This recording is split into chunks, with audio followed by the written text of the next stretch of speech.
بریم که این میکاپ بهتون آموزش بدم. اول لنزامون رو میذاریم و مطمئن باشین که دستاتون تمیز باشه. کریمی که اول استفاده میکنم برای اینه که پوستمو سفید کنه و عکسش رو اینجا براتون میذارم. کامل پخشش کنین که یک دست بشه. کانسیلرم خط لبخند و زیر چشاتون و اگه صورتتون جوش یا هرچی دارین میخوان که پوشیده بشه.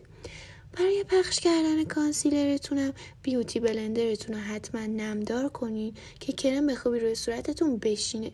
من از کریمی که اول ویدیو استفاده کردم 2 بار میزنم که پوستم خیلی روشن‌تر بشه، ولی خب نیاز نیست. کامل پخشش کنین و با بیوتی بلندر کامل صورتتون یه دست بشه و با پودر فیکس کل صورتتون رو بزنین، مخصوصا جاهایی که میدونین صورتتون چرب میشه مثل پیشونی و چانه. و هرچی که پودر فیکس بیشتری رو بزنین پوستتون خیلی انگار که افکت خوب روش انداختین. زیرساز آرایشمون تموم شد. میریم سراغ کانتور کردن بینی. من از دست استفاده میکنم، راحت ترم، ولی اگه میخواین از براش استفاده کنین و 2 طرف تیغه بینی رو کانتور میکنیم و برای سر بینی حالت دایره شکل درست میکنیم و همینطور که میبینیم برای این قسمت حتما از براش استفاده کنید که خط نازک در بیاد و بلندش میکنیم. من خیلی بلند نکردم که توی ویدیو مشخص باشه. قبل از ژل زدن به ابروهاتون حتما برسشون بکشین و بعد ژل رو بزنین که ابروهاتون ترتمیز در بیاد. نوبت قسمت سخت آرایش چشمامونه. برای اینکه چشامون درشت‌تر دیده بشه میایم یه خط زیر چشامون میکشیم. حالا به چه شکل؟ یه لبخند ملیح که بزنین یه خط زیر چشاتون ایجاد میشه و روی همونا من با سایه قهوه این کارو میکنم. حالا یا با سر ناخونتون یا هر چیزی فرق نمیکنه، این خط رو ایجاد کنین و تا گوشه داخلی و گوشه بیرونی چشتون ادامه بدین. برای سایه هم از یه صورتی شایندار ملیح استفاده میکنم.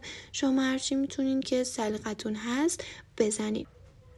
برای خط چشمم خط بالای چشتون رو یکم امتداد بدین به سمت بیرون و همونو بکشین به سمت بالا و بعد پرش کنید.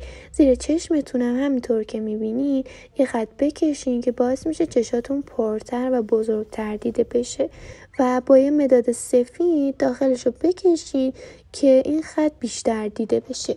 برای اینکه موجای پایینمون پرتر دیده بشه روی همون خط که ایجاد کردیم خطای کوچیک منحنی ایجاد میکنیم که اصلا نیاز نیست که منظم باشن و صرفا برای اینه که چشامون درشت‌تر دیده بشه.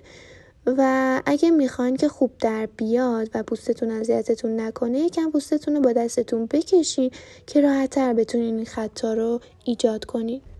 برای رژگونه من هم از این تینتای ژله‌ای استفاده میکنم، هم میتونین رژگونه پودری بزنین یا اگه ندارین هیچ کدومو از سایه چشم صورتی استفاده کنین.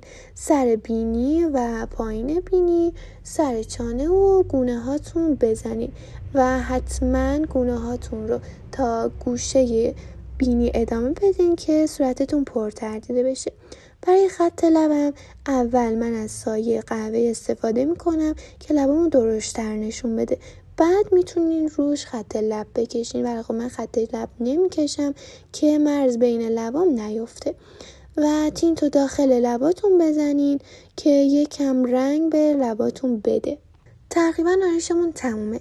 اگه مثل من دوست داشتین که حالا کمک بذارین، ساده ترین روشش میتونین با ریز تیز حالا سر ناخونتون، چنگال یا هرچی با سایه قهوه‌ای چند تا نقطه خیلی نامنظم و پراکنده روی صورتتون ایجاد کنین و با انگشتتون روش بزنین که کم رنگ و طبیعی تر بشه. هایلایتر هم برایشتون خیلی مهمه، مخصوصا اگه میخواین عکس و فیلم بگیرین. گوشه چشماتون، نوک بینی و تیغه و بینی و روی گونه‌هاتون بزنین. برای چشمامون من چون که میخوام عکس و فیلم بگیرم موجای پایینیمو موجه مصنوعی میذارم و من موجهایی که قبلا استفاده میکردم برای موجای بالاییمو میذارم. اون قسمتی که به موجهاتون برخورد میکنن رو چسب بزنین. بعد از اینکه خوش شد با قیچی به هر اندازه که میخواین قدشو کوتاه کنین و این هم از نتیجه نهایی. امیدوارم که خوشتون اومده باشه. خدافظ.